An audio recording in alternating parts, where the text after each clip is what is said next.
Welcome, welcome back to one of the final episodes of Crafting a Meaningful Life. So I really gave some time and thought into those people that I wanted to have on as I was approaching this, because, I've had almost 450 people on this podcast. And I wanted to give some final thought as to who would I love to sign off with. And so these last few episodes are really the people I see in complete alignment with me. Maybe not in every single thing, but in the majority of how I live my life and what I'm about. I wanted to have those people on. And so to that end, please welcome one of my dearest friends, Dan Clark. Dan, welcome to the podcast. How are you, Mary? You're one of the truly beautiful souls on our planet. Oh. It's just amazing how, if you and I added up the actual number of minutes that we've spent belly to belly and person to person, it's not a lot, but we immediately had instant chemistry and we aligned. Using your word, we were in alignment immediately, kind of mind, body, spirit, soul. And so it's an honor for me to be on your podcast. I've wanted to chat with you publicly for a long time, so they know. So your viewers, your lovers, that didn't sound right. Those who love you. I can accept that. I have a lot of platonic lovers. It's a pleasure to be here. Thank you so much for having me. Dan, do you remember where we met? Yeah, I correct me if your recollection's a little different, but what happened is I have two dear friends, Christina Huntsman and Liz Clark.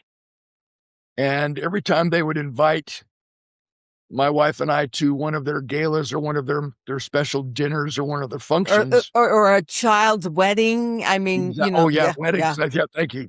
It was always unequivocally catered by Mary Craft. And so having never met you, I could see your commitment to integrity first and service before self, and especially excellence in all you do. One of the greatest compliments I would pay you is that the way we do one thing is the way we do everything.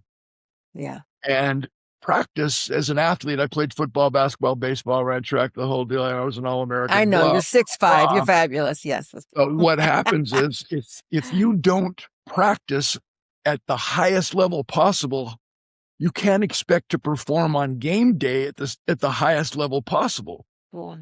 We practice like we play. We must play like we practice. And from a professional speaker's perspective, that means I've got to be the same off stage as I am on stage, or I have no credibility. Yeah. So every single time your name came up, any time that there was I call it an expose of magical delights. I mean, your food and your presentation was so over the top. I always wondered when I would get a chance to meet this woman and actually get to know why she has this commitment to a higher level of excellence, where you exceeded expectations at every event, all the weddings. Remember, 4 weddings with my sister-in-law and weddings with Christina and dinners. And then I was hosting an event at the scholarship box at the University of Utah. And it was a huge event. It was going to probably be 300 people, 350 people. I was being honored by the United States Department of Defense. It's a huge deal.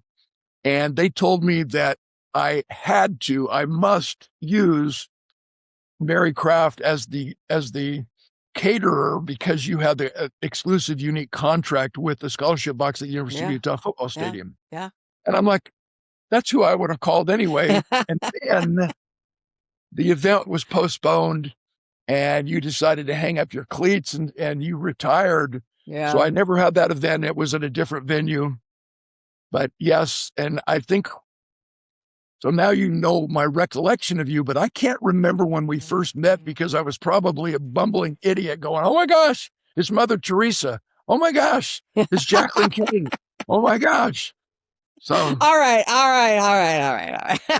So I'll tell you when the first time we sat and talked to each other. It was at a gathering at Sandra Fann's house. I remember. Yeah. Oh, wow. Yeah. Ah, I mean, we knew of each other before then, yes, but ma'am. this is the piece you didn't know. That while you were going, oh, that's Mary Crafts, I was like, that's Dan Clark. Uh, Am, am I going to presume to go up and talk to him? You're so bad. Like, like he knows me? Or should I go up and introduce myself? Because there's one of two approaches. You walk up and go, hi, how are you? So good to see you. Or you go, hello, I'm Mary Crafts. I believe you're Dan Clark. I decided to opt for the first one. And I walked up like we were best friends. And I was like, Dan, hello, how are you? So good to see you. I And remember. you played it right back. You were like, hi, Mary, how are you? So good, you know? I remember you. And if I can pay the ultimate compliment to you, when you walk in a room, in the entertainment world, we have the it factor. She has it, Ah, he has it. And either you have it or you don't. And you can't train it, you can't teach it. You either have it or you don't. ah, And when you walk into a room, your presence, your soulfulness just exudes, and people stop and say, who is she and what does she do? ah, With all due respect, it doesn't have anything to do with your outside gorgeousness and beauty.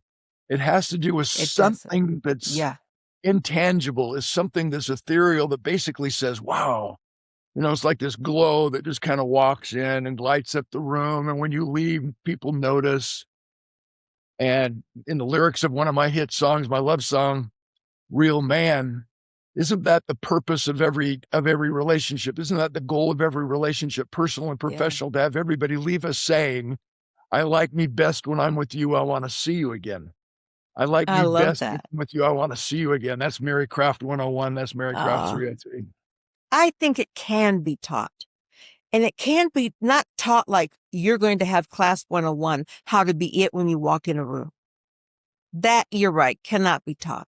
But what can be taught is how to own your own power, I not love to it. walk in thinking about, oh, I wonder what they're going to think of me. Or I wonder if I'm dressed like everyone else. Or, will I say the right thing? That can't be taught. But when you walk into a room and you just hold on to the power of who you are and willing to stand naked in front of your peers, emotionally, spiritually, mentally, socially, perhaps not physically with all of them, you know what I'm saying? But Yeah. with all the other four that you can stand there like you're naked, that Yeah. is the it. That is the it. When you have someone walk in the room, they just have that awareness of who they are. That Yeah. And can be, that can be learned. maybe, yeah. Now I love what you said, learn. So maybe because I said you can't teach it, you can't, it must, what I'm hearing you say is it must be developed. It can be developed and it must Yeah. be experienced. And once you develop yourself, once you become, how about a great quote? You need to know whose you are before you can know who you are.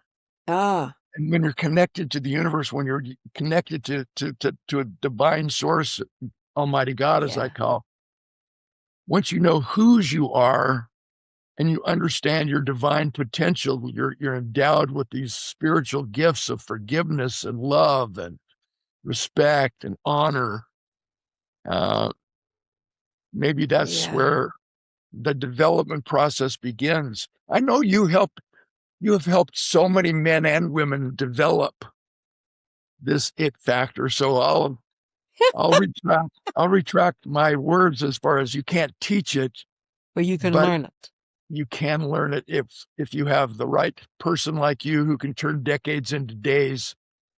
Not just talking about the what and the how, but the why and the want. If your why is bigger than your why not, you can really get into that personal power. I hope we can talk about that in a moment. You But know, I'm Dan, saying, this thing, I know that as a speaker, you've had this experience as well as I have had, that when you come off the stage and people are coming up and they're going to talk to you, that they say this.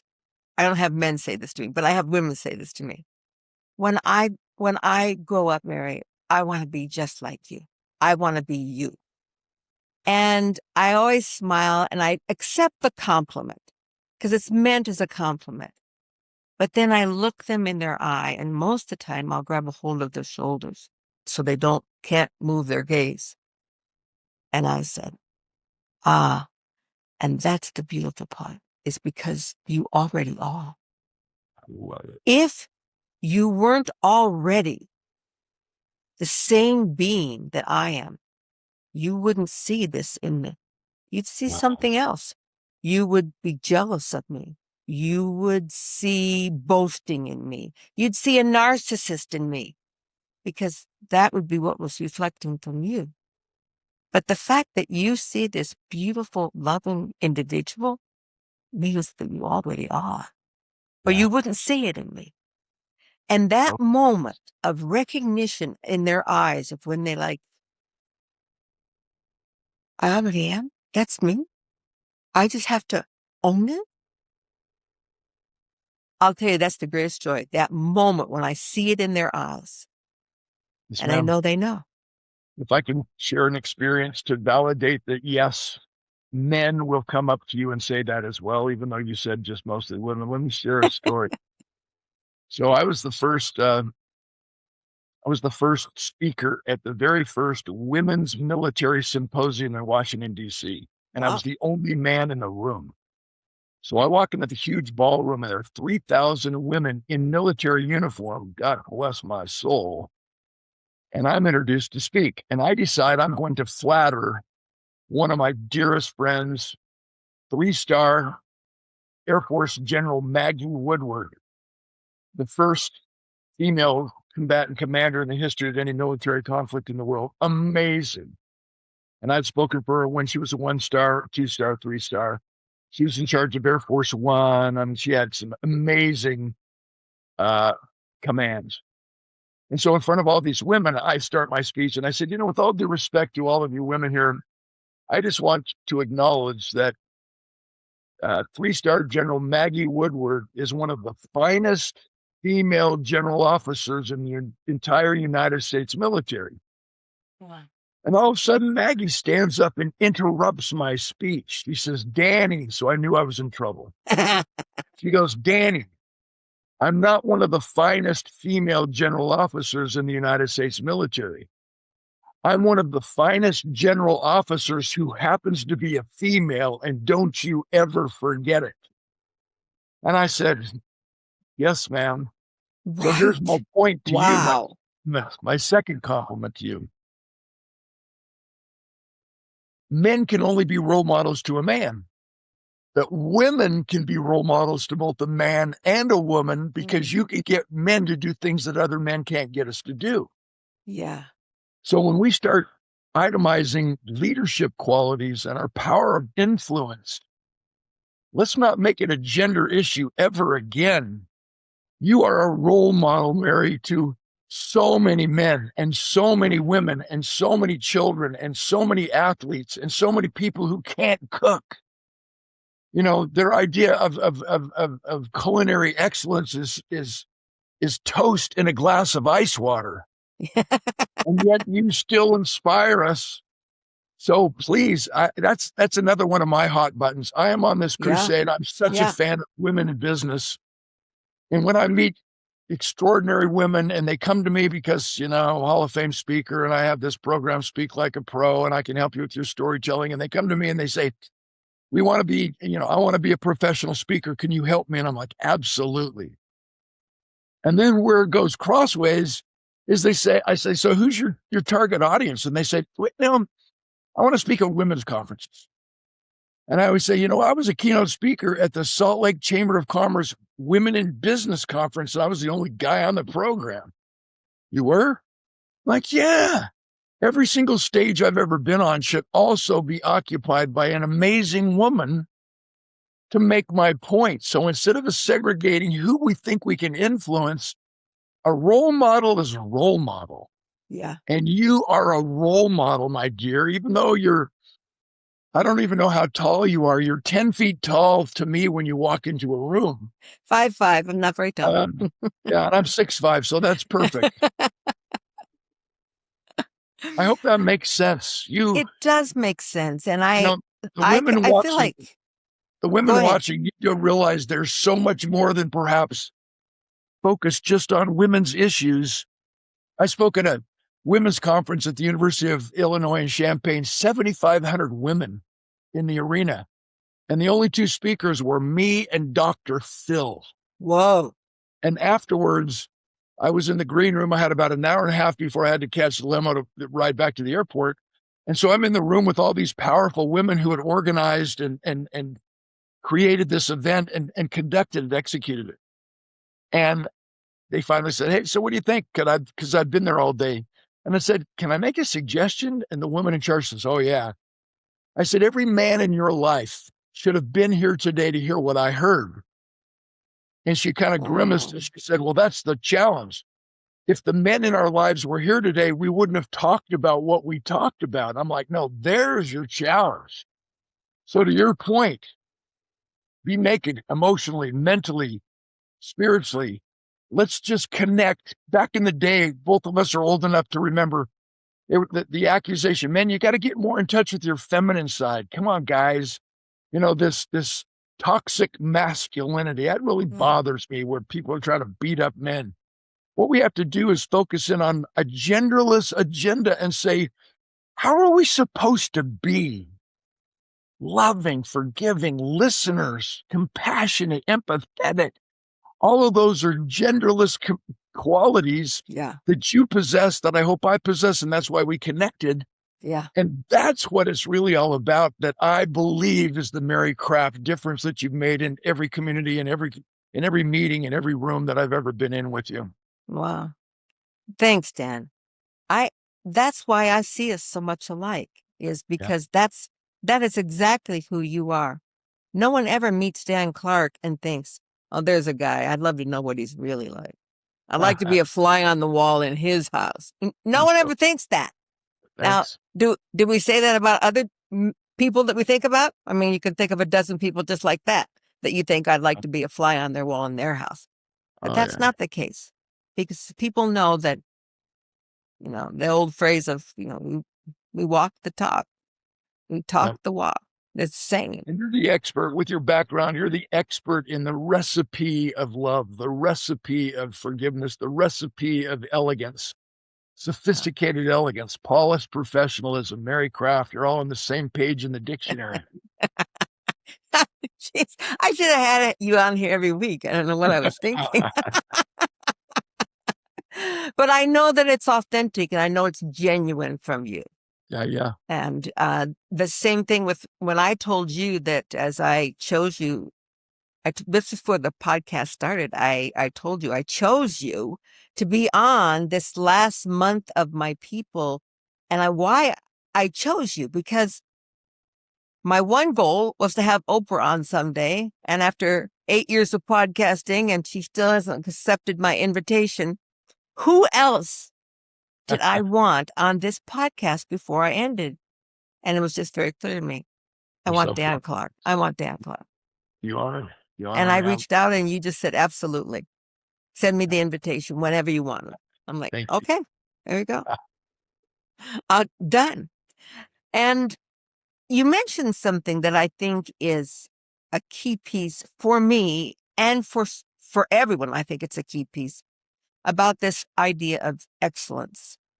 When I was in business, it was one of my founding values and a grounding value to bring excellence, not perfection, because perfection can never be reached at an event with so many people and so many variables. To think that you're going to find perfection, oh, what a stressful situation.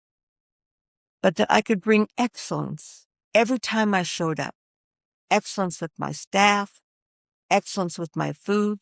If something went wrong with something, I had an excellent solution of what to do instead, and that was such a driving value for me. But it wasn't, Dan, until I retired, that I realized that was just a smaller piece of a bigger value that I have. In fact, what I now see as my purpose in life.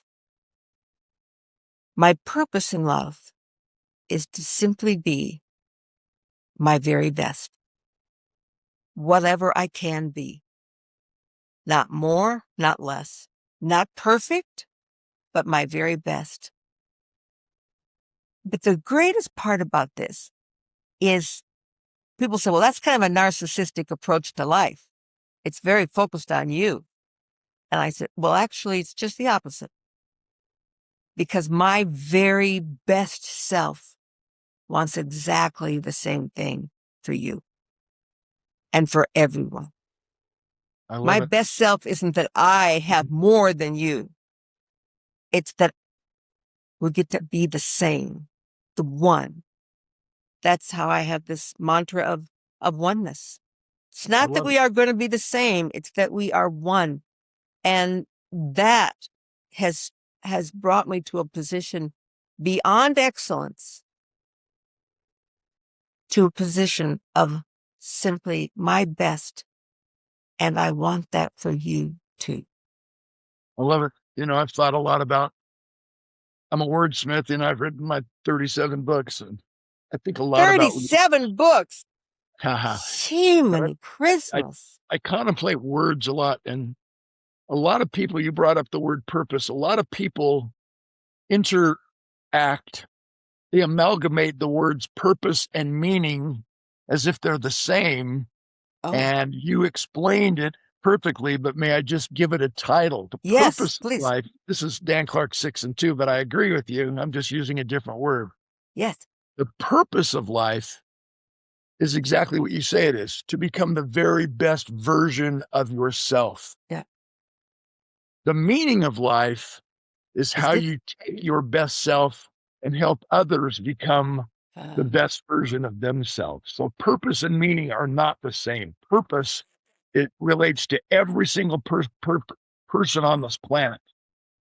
Our purpose is to find our divine destiny, to tune into to the universe, to the plan of happiness, become everything we were born to be, because you're going to make allows with somebody else.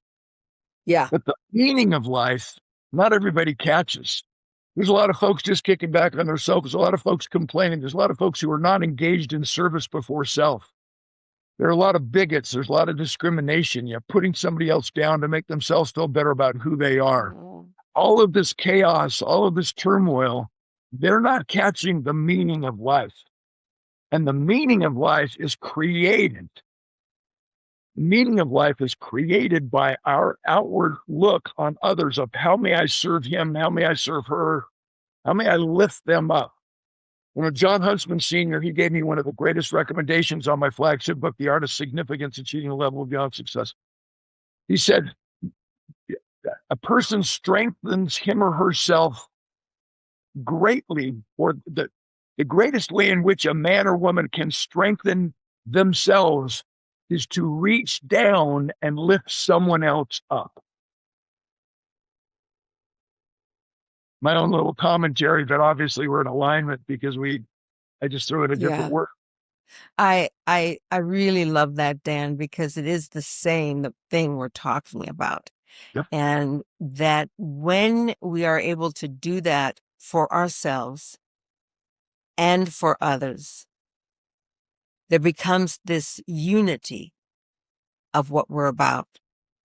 It's no longer us and them. Exactly. It is only us. You know, Everybody's path is different. Yep. A few years ago, I had a chance to soar to the edge of space in a U-2 reconnaissance aircraft. So I had to train for 2 months, 2.5 months. I lost 29 pounds.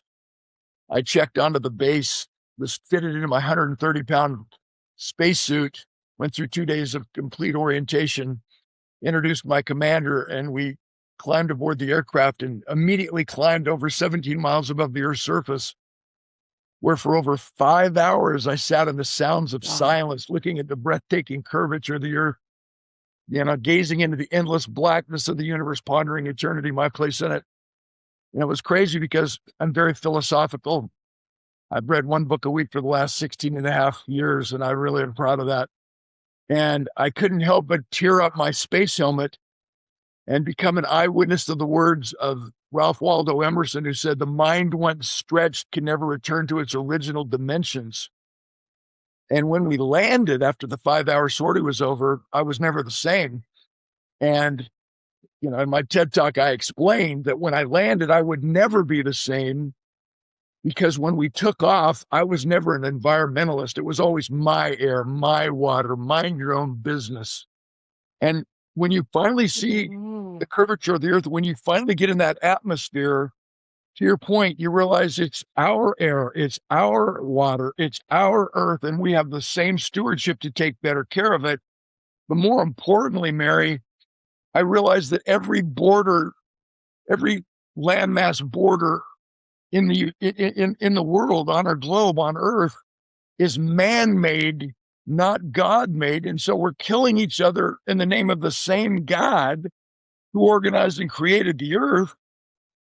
And in reality, we are literal brothers and sisters in the family of humanity. And once we understand that, I think wars would end.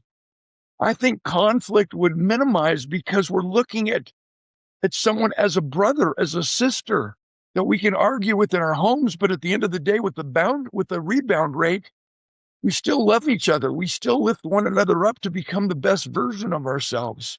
Yeah. And that one 5-hour experience changed my life forever. I look at life in segments now. I segregate every day. Today's day one. How good can I be today? How much service can I render today? Yeah. Because I really believe we're really and truly brothers and sisters. So I look at you, I mean, there's the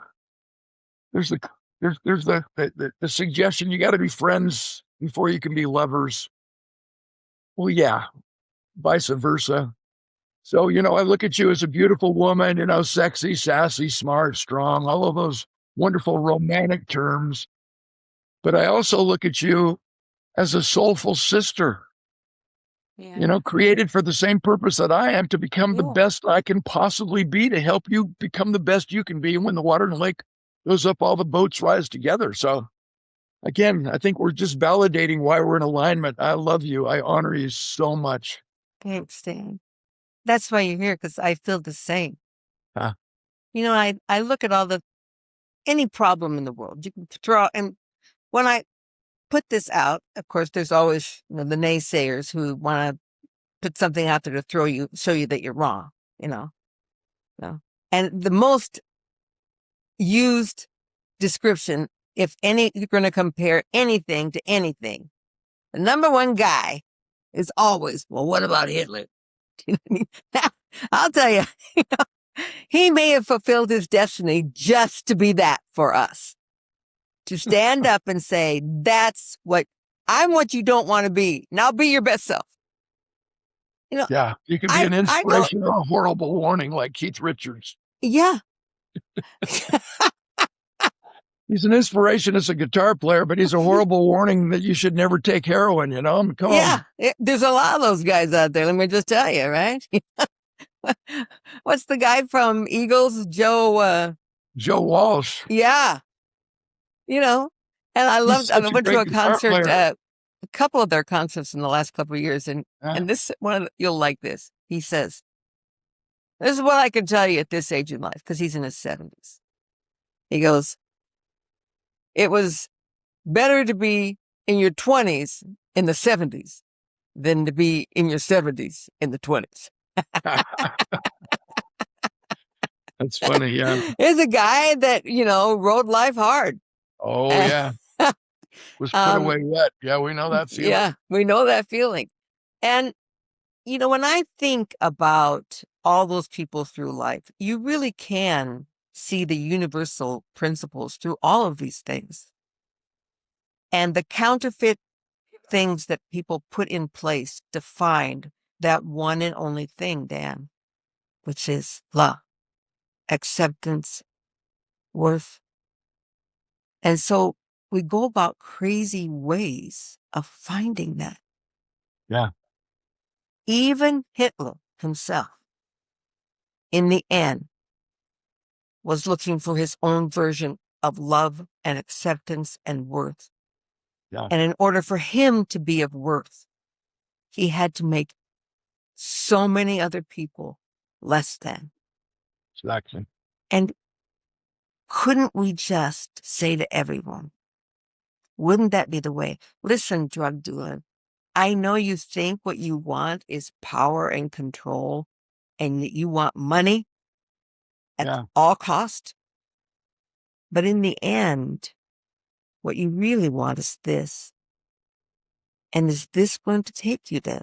I mean, if you could talk one-on-one with enough people, Dan, you and I and a bunch of others can change the world, which is why in our 70s, we're still doing what we do because we know of the ripple effect.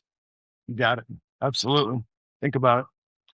So you reminded me of, can I just tell you a little background of one of my stories? I mean, one of my books. So of my 37 books, my flagship book was published by Penguin Random House. It's still my number one best-selling book. Yeah.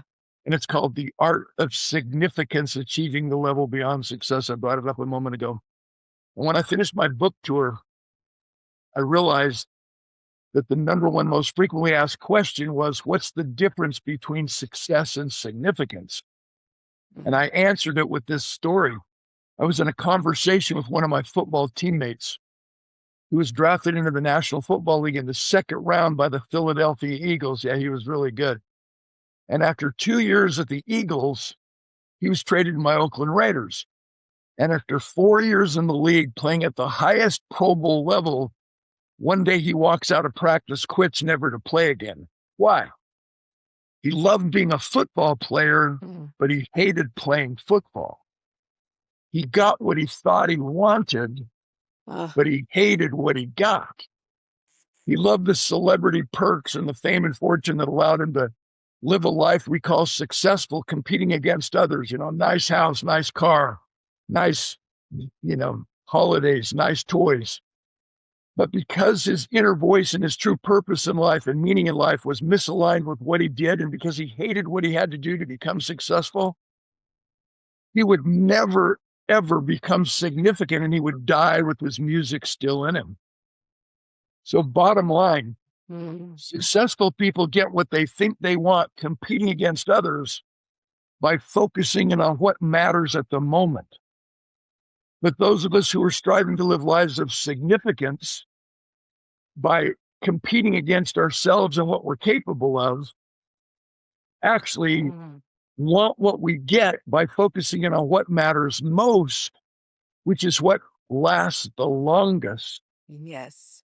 So I always like to throw Stephen Covey under the bus a little bit and cause a little discussion. His book, 7 Habits, I knew Covey for so long. Yeah. We interacted, had so many conversations. And one of the 7 habits is to begin with the end in mind. And if you think about that, Mary, it creates a limiting belief, because if you begin with the end in mind, it forces you to focus on a destination that's impressive, doing your best to manage people and reward results, which means if you fail, you're a failure. What would happen if we began with the why in mind, which invites us to focus on a journey that's important, which allows us, empowers us to manage expectations and reward effort. So there's never a destination. Back to your point, you strive for excellence, not perfection. And in football, not every play is designed to score a touchdown. One play sets up the next play, which sets up the next play. And eventually that running back in the Super Bowl yesterday, even though this is evergreen, in the Super Bowl, eventually that running back breaks through the line of scrimmage for a 30-yard scamper to score the game-winning touchdown and defeat the other team. So momentum is only as good as your next play. We need to understand in the concept and the construct of motivation, of self-discipline, of striving for excellence, that we can call it something that gives it a higher value. It's not just successful It's not just being successful, it's striving to live a life of significance, which makes everybody else around you better. So as I said earlier, they leave us saying, I like me best when I'm with you. I want to see you again. So when you came in to cater an event, your food was so elegant, your commitment to excellence was so obvious, but you took the event from successful to significance, which can't always be put into words. It's that feeling, it's that it factor that we began talking about. It's like, oh my gosh, I'm leaving here. I'm entering and feeling like a king and queen. I'm leaving saying, my gosh, that was one of the most elegant, most amazing experiences of my life. Why? Well, food, presentation, expectation, dress, all of those things have everything to do with it. Yeah. Especially with the fact, with the Sandra Fan idea, where we first met, we become the average of the 5 people we associate with the most. Jim Rohn was absolutely correct. Yeah. Which means we must be willing to pay any price and travel any distance to associate with extraordinary human beings, even online. Yes. Does that make sense? Yes, it does. And that people often ask, in fact, I just had this asked to me last week. I was on a panel discussion. What would you tell your 15-year-old self? Oh, I've had that asked, as you have. Like, I've changed that answer so many times I can't even count them. It's like, this week I would tell them this, Yes, So last week when I was asked, I told them, I'd tell my 15-year-old self, fail as often as you can. And the whole room just kind of went. And I said, because in the failing is where the lessons are. It's not sitting on a beach in Bahamas. There's no learning there. You're just having a good time. There's nothing wrong with that. But if you really want to transform who you are, go through the school of hard knocks. And in fact, I've started putting that at the end of my name. Yeah. I love it. Because I don't have any titles at the end. I don't have all those, names, those letters, So I started putting. If you always learn, you never lose. If you always learn, think about it. Yeah. I love that phrase. I can't remember who said that. Somebody important. That I don't ever fail. I either win, I succeed, or I learn. Yeah. Who said that? I can't remember. I don't know. Some coach. Some football coach. Anyway. Probably Nick Saban or somebody like that. They but also, I think that when I was little, and actually through most of my catering career, I was so afraid of failing that it pushed me to excellence. And when I realized that my fear of failure was creating a pseudo success, I could stop and say, this is not serving me. It is serving others, pseudo, but it's not serving me. I want to be here and show up because I value the 3-legged stool. I value service. I value presentation. I value the food quality. That 3-legged stool has value in and of itself. And I am not showing up here so everybody can say, look at Mary. She is a damn good caterer. She is so good. I showed up that way for 20 years. But fine to show up because by showing up as my best self, I then create the very best experience for you and your guests. And that's true service. And your greatest satisfaction was being at the back of the room, hearing farm animal noises every single time someone picked up one of your delicacies and went, oh. I love that. I love one-liners. Failure is an event, not a person. Once we quantify the things that hold us back, it's so much easier for us to understand the process is okay. So failure is an event, not a person. If you're not failing a few times, it means you're not pushing yourself harder. Pressure is not something that's naturally there. It's created when you question your own ability. When you know what you've been trained to do, there's never any pressure. under pressure, you don't rise to the occasion. You fall to your level of training. That's why we train and prepare and practice so hard. Yeah. So I love it that you were driven by this awareness. You were afraid to fail, but you also in the back of your mind said failure's not an option. But then you said fail a lot. I would say fail fast. So it all makes sense to create that end product again, not beginning with the end in mind, beginning with the why in mind. Yeah. To make sure every single recipe was exactly the same. You know, my mom, she had her own catering business, Ruby's Catering. She has her own cookbook, pretty famous up in the Avenue. Absolutely. I did not know that was your mom. Yeah. And she specialized mostly in sweetbreads and desserts, you know, just in exotic cookies. Yeah. But with her, I was around her enough to realize, and I want you to comment on this. She would have people call her, pretty famous folks, and say, Ruby, my cake, my cookies, my, you know, date nut pinwheels, whatever, they didn't turn out like yours. What happened? And my mom would always just take them through the checklist, just like you said, the three-legged stool. And what we, as I recall, the number one reason it never turned out like hers was because they used lesser quality ingredients. The quality They of the didn't pay ingredients for you the start. premium ingredients, even though they followed the recipe. They didn't put in the right thing at the right time for the right reason. So that makes you an expert in self-development too, Mary. I want to interview you for a second. Teach me what you've learned about influencing others in your glorious way from the mindset of a chef, from the mindset of someone who has a recipe, but if people don't follow the recipe, they can't expect to get the same result that you promise. Mm. You know, when I think about that recipe and having success, it is, first of all, people ask me all the time, why is the food in Italy better? Do they have better recipes than we have? Do they have better chefs than we have?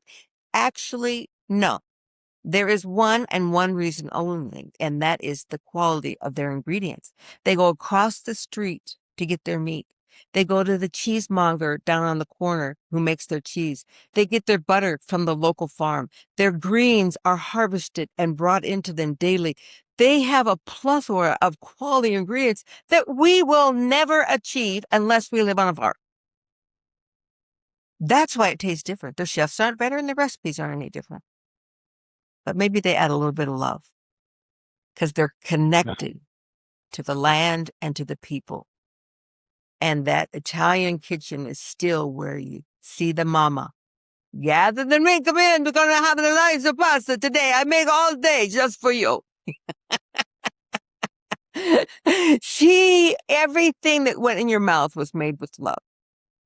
Wow. And served with love. And that's the final key to ingredient that it's really hard to replicate. Maybe you can replicate the ingredients, and maybe you can replicate the talent that went into it and the talent that displayed it. But it has to come in here, the love. So maybe that's the metaphor. We have to be aware of the ingredients that we're putting into our minds, into our bodies, into our spirits, into our souls. You know, why people should listen to this podcast and all 450 previous episodes. Why, you know, energy, we think about energy coming from people, but it also comes from spaces. It also comes from environments. You know, when I was in space, it allowed me to think differently than I'd ever thought before. Yes. When you're in a locker room before a game, you think differently. You know, when you go to an elegant gala, an elegant wedding that you've catered, you cause us to feel differently, you know, to think differently. And you know what, wow. The greatest catering experience I ever had was when Ralph Becker, who was the mayor of Salt Lake, said, I have a big event coming up, and these people are coming here to decide if they're bringing their conference to Salt Lake. I said, okay, I've catered a lot of things like that. I got that. And they said, but these people have dined around the world. They've had the finest restaurants in every kind of Michelin star that you can imagine. Okay. What can you serve them that they will always remember? And I realized that it was not going to be what I served them. So I designed the room where all the chefs were in the center cooking and the people were around the outside. Normally you put the chefs in the back. I put them dead center and put people all around them. And then the whole night, as they would cook their food, I went around with a microphone and talked about where I purchased these ingredients and what I grew and this chef and what he's skilled in and the method that we made this. And this is being torched. This is sous vide. I explained to them that. I said, and we're going to torch it right here. We got the chef got out their torches and torched the outside of that meat. And I explained the whole thing. I would stop at the tables and talk to them. At the end of the dinner, the head of this organization that came motioned me over. I went over. Hello, how are you? Very gracious, blah, blah. And he said to me, in essence, what we know, and we've heard so many times. But what he said to me was, you know, Mary, a year from now, I'm not going to remember. This is the finest meal I've ever had. That's what he started with. But a year from now, I'm not going to remember what we ate. I go, that's fair. And he said, but I'm never going to forget how I felt. I felt seen and cared for and loved. And he said, thank you. And I took that message back to my team. After all is said and done, it's how we love them that matters. That's the experience that every single person we entertain is looking for, that they are seen and that we care about them. And it changed how I catered. It changed my life. Just that phrase he said to me. What a great challenge for us to create that same environment in our homes. Can you imagine if you could create that culture in a building where people come to work for you, with you, and they leave their dysfunctional marriage, they leave their dysfunctional world, their chaotic society, the fake news and everything else that's bombarding us. Yeah. And they walk into your place of employment and actually feel differently, feel seen, feel loved, wanted, important, lovable, capable, and that they can succeed and be significant. This is such a great conversation. I've started to understand self-development, culture creation. Think about it. You know, when I talk to the corporate world, when I talk to Super Bowl teams, when I talk to military commands, I always use my template. Every culture is created between the strongest belief, highest expectation, and best behavior that the leader lives by, and the weakest belief, lowest expectation, and worst behavior that the leader tolerates. And in order for us to improve our culture and level up our culture, we need to shrink the distance between the strongest belief, highest expectation, best behavior the leader lives by, and the worst behavior that the leader tolerates. And in that distance, we turn our culture from success to significance. Yes. And you just hit the nail on the head. You know, send me an invoice. I'm going to bring this up in my speech because the deeper understanding, ingredients, what are you willing to put in to your culture to elevate the expectation? When someone walks in, they can leave their cares behind. They can feel something different and positive and new and know that they're seen and heard. And embraced. Oh my gosh. Yeah. That's the secret. We need to write you a, have you written a book yet? I'm so far behind. I have written a book. Yeah. Let's get another one going right now. This is good stuff, Mary. This is revolutionary. What you're teaching us is so deep and yet so simple and profound, but yet so simple. So simple. You know, this is how you fix your culture in your home. This is how you fix the culture on a team. You know, look what Vrabel did as the coach of the New England Patriots. He took the Tennessee Titans 2 years in a row from a losing team, losing seasons, to 2 winning seasons, and then he's the coach of the year in the National Football League. He's the NFL coach of the year, and the Titans fire him. Yeah. So he throws his hat in the ring to be hired by the Raiders. They turn him down. Throws his hat in the ring, his resume in for another team. They turn him down. For 1 year, he's in limbo, wondering if he's ever going to coach again acting and getting paid as a consultant. And all of a sudden, the New England Patriots come knocking and say, we want to hire you.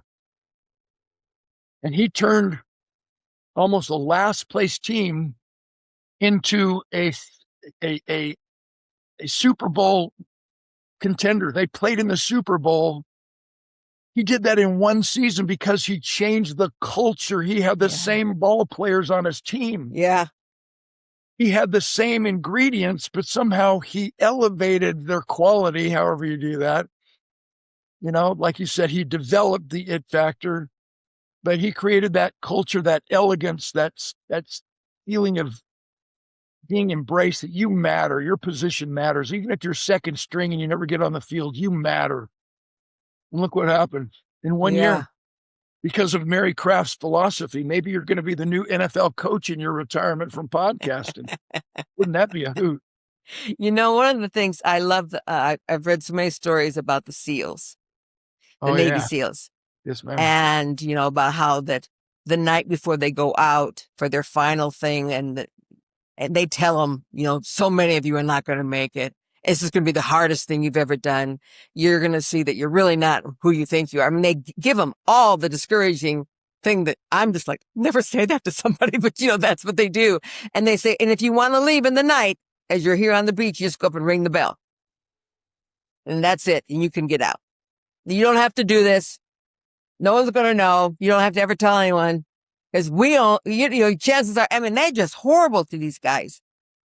And throughout the night, and you're by yourself, you're not next to anybody on the beach. But you can lay there and you hear the bell ring. And then there's a bunch right after the first one does. And then throughout the night, as they're anticipating going out, and then they ring the bell. And then in this book, the guy said, but in the morning, there were only a third of us left. 2/3 of our team left. But once the mission started, when it was really the hard time, no one left. Because someone else was depending on you. Suddenly, all fear leaves you when people are depending on you. And you're part of a team. No one leaves. And I think that's how it is on the football field and on the basketball team. Those teams that succeed are those people who see, I matter here, and I'm going to bring every piece I have, leave nothing on the table for this team. Those are the success people. And team, you know, I do a lot of work with corporations, with sports teams on team building, you know, even the military. And with my maverick renegade personality, I always like to challenge the status quo. Be fun for your viewers to think about team building in this way. I always ask my audiences, I fly out tomorrow to speak to the top wealth managers in Equitable Life. Wow. In Miami. And they want me to talk about team building because of my unique approach. And I always ask the audience, by show of hands, how many of you agree it's all about team? And we've all been bamboozled to believe that, so we all raise our hands and everybody's going to raise their hand. And I'm going to say, wrong answer. They're all going to go, huh? See, it's not all about team. Teams lose Cleveland Browns. Teams lose New England Patriots yesterday in the Super Bowl. Teams lose my Oakland Raiders. Teams lose New York Yankees. Whoever said it's not whether you win or lose that counts probably lost. Or their teams, their company's going bankrupt right now as we're on this podcast, Mary. Yeah, and they have a team. So the next question is, well, so what holds teams back? Why? What causes a team to lose? And it's because we've been taught there's no I in team. And so now everybody, I'm challenging their status, just like I'm challenging your viewers' belief. They say there's no I in team. Well, there's no I in sucks either. There's no I in last place. There's no I in loser. But if you want to play the spelling bee game, there's 2 I's in winning. The first I represents independent individual preparation. Don't let me be the weak link. I can count on you. You can count on me. I can trust you. You can trust me. I refuse to be the weak link, which means I will do one thing every day to make myself better. The second I in winning represents interdependent collaboration. which is making everybody else around you better, committing to doing one thing every day to make everybody else around you better. So at the end of the day, yes, it is about team. They don't give Super Bowl rings out one at a time, but the teams that win have the greatest number of individual eye players on them. Yes. So the two concluding quotes, which are so powerful, we win and lose as a team, but we win and lose because of individuals. Let me repeat that. I love that. We win and lose as a team, but we win and lose because of individuals. I refuse to let them run 95 yards through my 3 field of real estate to score the winning touchdown and defeat my team. I will never let anyone down. I'm going to prepare so hard, come early to practice, stay late, take more reps than anyone else on the field. So we win and lose as a team, but we win and lose because of individuals. And then the most important, which kind of ties a little bow around what we've been talking about this whole time, Mary, the teams that lose begin the game with the goal of winning. The teams that win begin the game with the goal of execution. Yeah. Outcomes are a distraction. When we begin with the end in mind, and then all of a sudden we're trying to muscle it, we're trying to force it, oh my gosh, the time's running out, blah, oh my gosh. No, when we begin with the why in mind, it's a flow. We get into flow. We get into that commitment to excellence right now. What am I going to do right now? This play right now. So our performance is never predicated on the circumstances of the game or the circumstances of the score of the game. Every football play is about 40 seconds. You have 40 seconds between each football play. There's 60 to 70 in an entire game.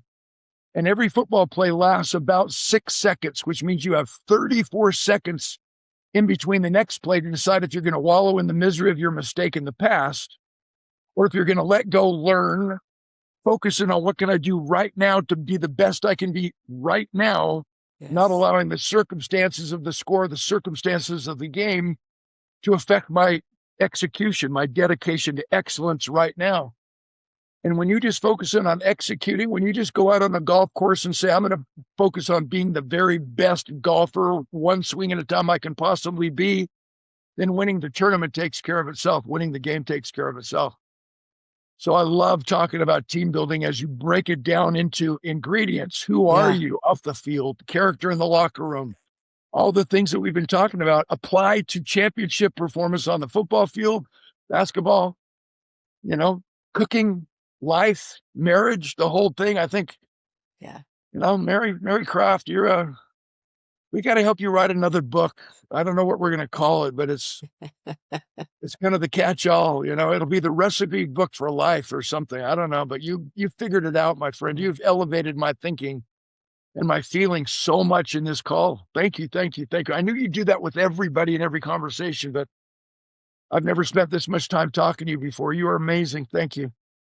Well, those days when I was shifting my perception of who I am and going from the woman who was strangled by the fear of not being enough, strangled by the fear of needing to please everyone, of failure, to discovering not a new me, but who I've always been.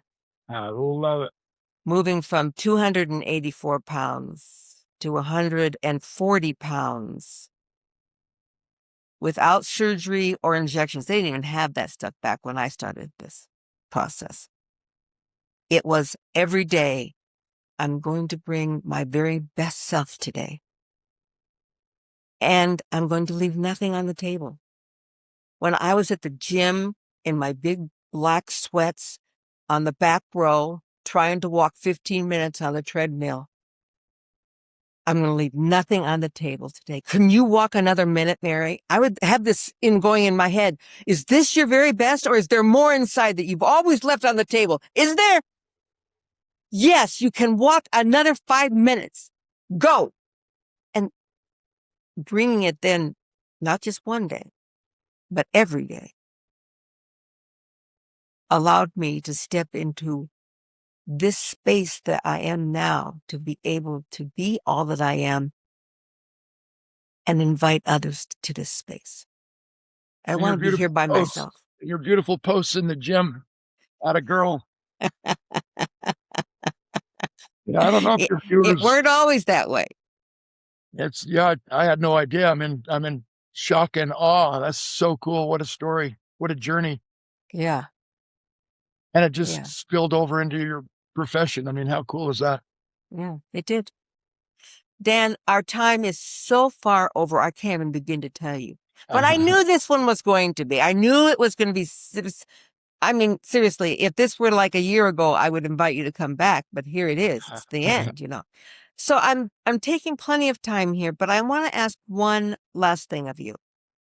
In regards to at the beginning of this, when I started down this journey of podcasting, I felt I had things to say and that I wanted to share.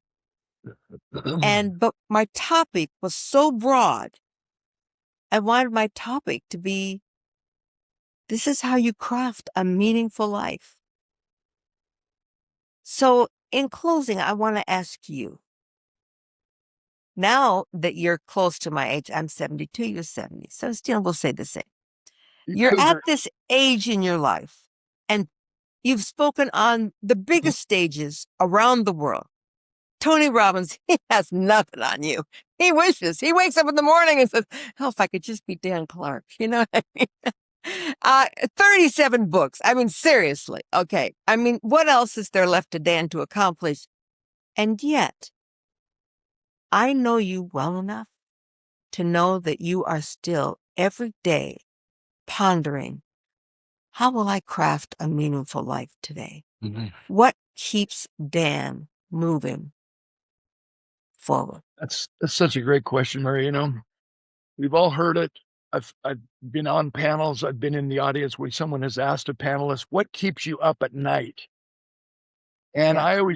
I say that's the stupidest question I've ever heard. It's what gets you up in the morning. Yeah. It's a big difference. Yeah.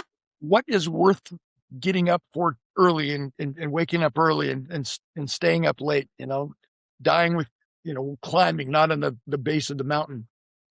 And I think, I don't want to belabor too long of an answer, but understanding time, I played football for 13 years. I was paralyzed for 14 months. I went to 16 doctors. 15 told me I would never get any better. I would not recover.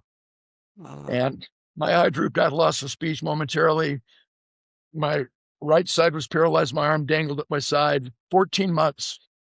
And now that I fought my way back to a 95% recovery, the three most frequently asked questions are, when I was paralyzed, I lost my identity, Mary. I thought I was a football player when in reality, that's just what I did, not who I am as a man. And my life spiraled downward, suicidal thoughts. I mean, I just lost everything. And I thought I hit rock bottom. Now that I've recovered, the three most frequently asked questions, what do you mean you thought you hit rock bottom? And if your viewers remember nothing else I've said today, no matter how hard times get, no matter how difficult life seems to be, nobody ever hits rock bottom. We hit rock foundation. We hit rock belief. We hit the baseline core values and governing principles on which we were raised. Question number 2, why did I keep going to so many different doctors?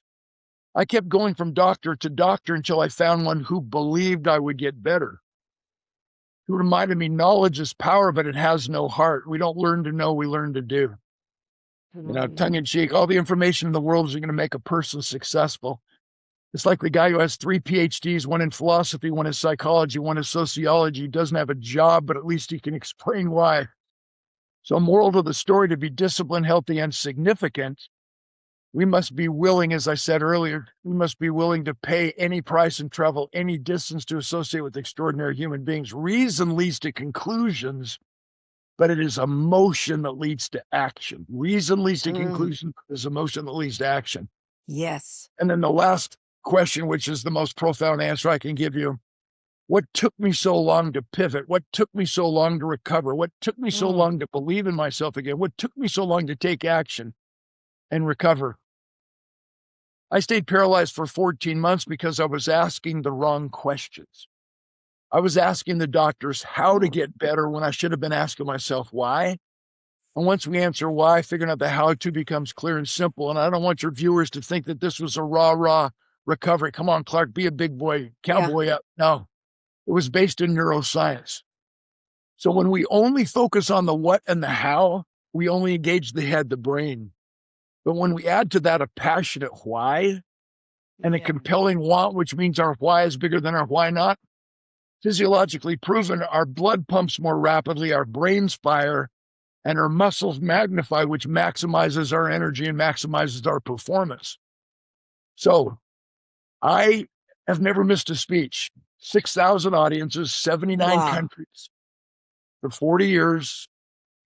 And I've never missed a speech. I've had flights canceled and I've scrambled to a different airline, different carrier, or I've rented a car, driven 7 hours to Badlands of Nebraska to deliver a speech on the last day of a 3-day conference in Rapid City, South Dakota. And I'm the only speaker who showed up because of inclement weather. I only share that, Mary, because I don't want people to think I'm such a noble man. It's because I lost my identity. I was suicidal. I hurt so badly, no one can even imagine the darkness unless you've been there. And now I know that in every one of my audiences, there's at least one man or one woman who is hurting as badly as I was. And if my story, if my sense of humor, if my passion, creativity, imagination, if my inspirational chicken soup for the soul stories can save a life, keep someone from taking their life, save a marriage, kickstart an entrepreneurial idea with it that could change the world, I have a moral obligation to hop on a plane, to get in a car, and to get there and share my story. So my challenge to your viewers is, you have a story, I have a story, we all have stories, and there are stories, but they're not our stories to keep if we know that that message and that experience can change someone for the better and lift up humanity. So I challenge everyone to figure out a way to become a better speaker, a better communicator. The more successful we become, the more people expect us to share our stories and our messages at the same level of excellence that created them. So take time in becoming that articulate communicator like Mary Craft is, with passion, vulnerable, naked in front of the audience in every possible way. If I can help you as a speaker coach, as a storytelling coach, I want to throw my hat in the ring. But I challenge you to find people in your life exactly like Mary Craft who can lift you up. And you have changed my life forever, Mary. I cannot wait to interact with you more and more and more often. And maybe make a deal with your husband that I'll call him every Thursday morning to remind him how fortunate he is. If you'll call my wife every Thursday morning and remind her how fortunate she is. Absolutely, I will. Absolutely. Rise. I love you. I honor you. You flatter me. You're one of the most amazing human beings I've ever met. God bless. God bless you. Dan, thank you for being on this show. And for those listeners who would like to know more about this incredible man and why he was selected to be one of the final 4, we're going to include at the end of the podcast the link to his favorite book, to his website, to any social media he wants to share, his LinkedIn, so that you can reconnect and find the inspiration and the joy in knowing this person. And we can't thank you enough, Dane. Oh, Really. It's so funny. I've been on so many podcasts. I've been on Oprah. I've been on Glenn Beck. You've been on Oprah? But what we have to do is we still make a hit list. And you said you had a hit list. I've always wanted to be on the Mary Craft podcast. That's my rite of passage now. I can check the box that I'm finally check the box. enough. Yeah, I'm finally Mary Craft. Oh, my Dan, thank you so much. Thanks. Your honesty, your wisdom, you're willing to be open in front of really everyone. I don't know anyone you think in your brain, when I walk into this or when I meet this person, I'm going to have to, because there's no need to ever hide when you know who you are. And Dan, you are the epitome of that. Thank you. Thank you. I can't wait to hug you in person. The next time. Yes, ma'am. I can't wait. Thanks. Until next time, to all of my listeners, just be excited about life. Be excited about crafting a new piece, an additional something, crafting old stuff redone again, whatever it is. We are on this beautiful crescendo of life that we get to not say, well, this is who I am. This is who I'm becoming. This is the layers I've peeled back to see all that's in there. Mary believes in me. Dan believes in me. It's darn well time that you believe in you. Step into this. Step into crafting your meaningful life. Namaste. Crafting a Meaningful Life.